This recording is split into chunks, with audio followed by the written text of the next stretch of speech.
कांग्रेस विधायक विनेश फोगाट अपने जुलाना हलके के गांव के जल भराव दौरे पर थे और उन्होंने तमाम जो आसपास के गांव हैं उनका दौरा किया और वहां पर जाकर किसानों से जो जल भराव को लेकर समस्या बनी हुई थी उनके बारे में बातचीत भी की। और जो जुलाना का बुआना गांव है, जब वो वहां पर किसानों से मिलने के लिए पहुंची तो सरपंच जो एसोसिएशन के प्रधान है सुधीर बुआना जी, वो भी वहां पर मौजूद थे। उन्होंने विनेश फोगाट के सामने ये बात कही थी कि जो बुआना गांव है और बराड़ीखेड़ा गांव है उनका तो आपस में भाईचारा है, लेकिन आप सहयोग की जो बात कर रहे हैं हम आपका सहयोग नहीं करेंगे, क्योंकि जिस तरीके से जब गांव में जो एक बड़ा मुसीबत का समय जब पानी घरों के अंदर तक पहुंच गया था, उसको लेकर हमने आपके पास 100 बार से ज़्यादा फ़ोन किया, लेकिन आपने कोई भी फ़ोन पिक नहीं किया। इसी बात की कहीं ना कहीं उनके अंदर भी नाराज़गी थी और उसको लेकर विनेश फोगाट ने भी अपना जवाब दिया था कि मैं अब आपके बीच में हूँ, तो आगे आप मेरे से जब भी बात करेंगे हम आपसे बात करेंगे। और वहाँ पर क्या बात हुई, किस बात को लेकर आपस में जो कहासुनी वहाँ पर बढ़ती हुई नजर भी आई, उन्हीं सभी बातों पर जल सच्चाई के लिए हमारे साथ सुधीर बुआना जी हैं, सरपंच एसोसिएशन के प्रधान हैं। सीधे उन्हीं से बात करते हैं। प्रधान जी, जिस तरीके से कल आपके गाँव में विनेश फोगाट आई थी जी, तो सबसे पहले बताइए कि मामला क्या था, किन बातों को लेकर आपस में बातचीत ज़्यादा बढ़ी? पहली बात तो जब पूरे क्षेत्र में जल भराव था, चाहे वो आबादी की बात करें या खेतों की, उस समय इस जुलाना की विधायिका विनेश फोगाट यहाँ कतई नहीं आई। अब जहाँ गांव का 75% पानी उतर चुका है और लोगों ने प्रशासनिक अधिकारियों के सहयोग से जो अपना जल भराव है उसको कम करने का काम किया, वो सिर्फ कल अपनी यहाँ राजनीतिक चमकाने के लिए और अपनी सोशल मीडिया में छाए रहने के लिए यहाँ पे उसने आने का काम किया। वो पूरे हल्के से नदारद रहती है, कभी हल्के में दुख सुख में साझा नहीं होती, कभी किसी की दुख तकलीफ को नहीं समझती, ना सुनने आती है। वो कल पहली बार यहाँ अपनी राजनीति चमकाने के लिए आई थी और उसी के गुरेज में हमने उस पर ऐतराज जताया कि हमारा दोनों गांव का भाईचारा बड़ा सुदृढ़ है, वो किसी राजनीतिक व्यक्ति के बहकावे में आके अपना भाईचारा खराब नहीं करेंगे। वह रही बात पाइपलाइन की, अगर जल भराव को दूर करना है तो अपने विधायक निधि से पैसे दे के अपनी पाइपलाइनों की ग्रांट सैंक्शन कराने का काम करे, टेंडर करवाए, अपने पाइपलाइन दिलवाए, ताकि किसानों का जो जल भराव है खेतों का, वो जल भराव दूर हो सके। तो कहीं ना कहीं जब बात आपने कही कि 75% जो पानी है वो गांव से बाहर निकल चुका है और अब कहीं ना कहीं वो किसानों की सूद बूद लेने के लिए आ रही है। नहीं, वो सूद बूद तो तब होती है जब आदमी विपदा में हो। जब 70-75% विपदा का जो है वो इलाज हो जाए और खुद अपने प्रशासनिक अधिकारियों के सहयोग से अपना गांव इंतजाम कर ले, उसके बाद तो सिर्फ राजनीति चमकाने वाली बात ही हो सकती है। अगर उन्हें वास्तव में हल्के का भला करना है तो वो पहले उस हल्के में आती और इस समस्या का निदान के लिए अपने ठोस कदम उठाने का काम करती। वो तो मतलब मैं तो उसको अनुशासनहीन विधायक कहूंगा, अपने काम के प्रति करते निष्ठा ना निभाने वाली विधायक कहूंगा। अगर वो अपने हल्के का विकास नहीं कर सकती, अपने हल्के का समुचित दुख सुख में साझा नहीं हो सकती, तो वो अपने पद से नैतिकता के तौर पे इस्तीफा देने का काम करे।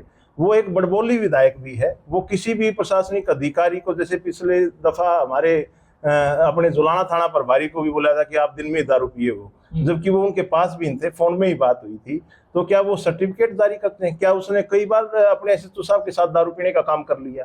तो इसी तरीके से किसी व्यक्ति के चरित्र पे लांछन लगाना भी उसका कतई हमें गवारा नहीं है। वो एक न्यायिक सामाजिक आदमी है और हर प्रकार से एक सामाजिक सहयोग के द्वारा हर समस्या का, हर झगड़े का निपटारा करने का काम करते हैं। तो ये सिर्फ बड़बोली है, अपनी राजनीतिक चमकाने वाली विधायिका है। प्रधान जी, आपने 100 बार फोन की जिक्र किया, उन्होंने एक बात कही, क्या आपके बीच में मेरा भूत आया है? और रही बात फोन की, तो आगे भी आपसे मिलकर काम करेंगे। भूत आने पे भी सन्नाटा होता है। वो भूत नहीं, वो कुछ नहीं है, वो भूत है। वो भूत का मतलब भूतकाल भी होता है। और वो मैं तो ये कहूंगा एक एक्सीडेंटल विधायिका ही सल्की की कहलाएगी आने वाले समय में। किसी के भाग में किसी समय राजयोग होता है, वो उस राजयोग के कारण आज वो विधायिका है, लेकिन वो लोगों के कर्तव्य के ऊपर, लोगों की सोच के ऊपर खरा नहीं उतर रही और खरा ना उतरने का खामियाजा उसको आने वाले इलेक्शन में भुगतने को मिलेगा। प्रधान जी, साल के करीब चुनाव का जो समय है वो गुजर चुका है, बीजेपी सरकार बने हुए। अब विपक्ष की बात की जाए तो क्या एक साल के अंदर कितनी बार विधायिका ने यहाँ पर दौरा किया होगा? एक बार भी नहीं। एक बार भी यहाँ, यानी किसी भी गाँव में किसी के भी दुख सुख में एक बार कहीं उसकी फोटो दिख जाए, कहीं उस लोगों के दुख सुख में कहीं भी उसको किसी प्रकार भी, किसी व्यक्ति को किसी गांव में आपदा है, उस आपदा के अंदर उसका सहयोग दिख जाए, तो मेरे पास आके वो जवाब दे दे, अरे भाई वो बड़ी लीडर हो चुकी है अपने आप को, वो तो किसी आला कमान के प्रोग्रामों में भी पार्टी के नहीं जाती, वो तो ये भी कह देती है लोगों को ये तो बीजेपी वाले हैं। हमने तो उसको इलेक्शन में भी पूरी ग्राम पंचायतों को इकट्ठा करके समर्थन दिलवाने का काम कराया और तन मन धन से उसका सहयोग करने का काम कराया।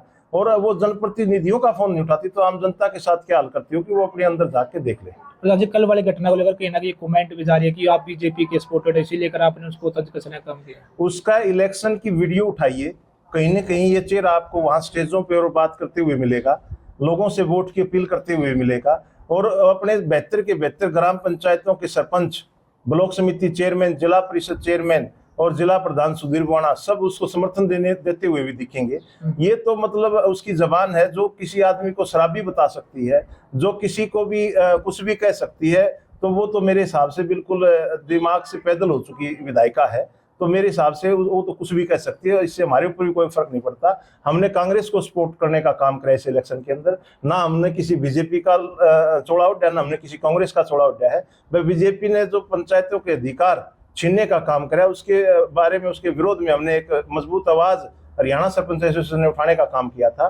तो हमने इसीलिए बीजेपी की बिल्कुल नकारा करके बीजेपी को, और हमने इस इलेक्शन के अंदर में कांग्रेस पार्टी को वोट देने का काम करा था। और आला कमान कांग्रेस पार्टी को भी हम एक बात कहना चाहेंगे, जितने भी शीर्ष नेतृत्व, जितने भी बड़े अपने नेता हैं, वे ऐसे लोगों को, छोटी सोच वाले लोगों को आगे टिकट ना देना काम करे, ताकि इस हल्के का समुचित विकास हो सके और लोगों की जन भावना जो समझे, लोगों के विचारधारा से जो आदमी जुड़ा हुआ हो, लोगों के दुख सुख में जो आदमी सजग रूप से खड़ा हो, ऐसे व्यक्ति को आगे इस हल्के से टिकट देने का काम करे। अगर ऐसे विधायिका को दोबारा टिकट देने का काम करेगी तो जमानत जब्त की बजाय बिल्कुल वोट उसके ढोल में हाथ से खंगालने पर भी नहीं मिलेंगे। ये आने वाला समय तय करेगा, और इसके ऐसा समय लाने के लिए हम आगे भविष्य में भरपूर इस बात के ऊपर अपना अमली जमा बनाने के लिए कार्य करेंगे। प्रधान जी, जब जो खिलाड़ी सड़कों पर भ्रष्टाचार था तो कहीं ना कहीं पूरे देश की जो भावनाएं हैं उनसे जुड़ी हुई थी, और उसके बाद से कहीं ना कहीं सरकार ने इनको करोड़ों रुपए के साथ साथ एक फ्लैट भी देने का काम किया था। और विनेश फोगाट ने भी कहा था कि मैं अपने हल्के में खिलाड़ियों के लिए एक बड़ी अकेडमी बनाने का काम करूंगी, जिसमें स्पोर्ट्स से रिलेटेड जो युवा हैं वो आगे बढ़ सके। तो क्या कभी चला कहीं काम ऐसा? जो भाजपा सरकार ने उसको 4 करोड़ रुपए के आसपास देने का काम करा, फ्लैट काम करना, उस ऐसे हकदार तो और भी खिलाड़ी हैं। आज तो हमें ये लग रहा है कि जो इन्होंने ढकोसला बोल लूंगा मैं, तो जो दिल्ली के अंदर रचने का काम किया, उससे खेल को भी प्रभावित करने का इन लोगों ने काम किया है। वहाँ गहरी राजनीति इन्होंने करने का काम किया है। और भाई अगर उन्होंने वास्तव में भला करना था तो 4 करोड़ रुपए ये उस दिन तो कह रही थी मैं डोनेट कर रही हूँ, वह एक बड़ी खेल की संस्था बनाने का काम करूंगी। आप उस विधायिका से पूछिए कि कहाँ उसने जमीन लेके, कहाँ वो अपना विधानसभा क्षेत्र में कहाँ बनाने का काम किया है, कहाँ वो 4 करोड़ रुपए वो खर्चना चाहती है और कहाँ उसने लगाने स्टार्ट कर दिए। ये जवाब आप उस विधायिका से पूछिए। और हमारा तो एक ही बात है, या तो वो अपने इस अच्छी हरकतों से विधायिका बाज आ जाए, आने वाले समय में हर गांव में ऐसा विरोध देखने का उसको ग्राम पंचायतों द्वारा और ग्रामीणों द्वारा मिलेगा। ठीक है जी, धन्यवाद जी। ये थे हमारे साथ सरपंच एसोसिएशन के प्रधान सुधीर वाणा जी। उन्होंने कहा कि हम विधायिका से यही निवेदन करते हैं कि वो अपने हलकों को संभाले और गांव के अंदर जाकर जितनी भी गांव की समस्याएं हैं, जो जनहित कामें हैं, जो उन्होंने बड़े बड़े वादे किए थे, उनको पूरा करने का काम करे। नहीं तो आने वाले समय में और भी जो भारी विरोध है उनसे उनका सामना होने वाला है। जिनसे आज तक के लिए सुनील कुमार की रिपोर्ट।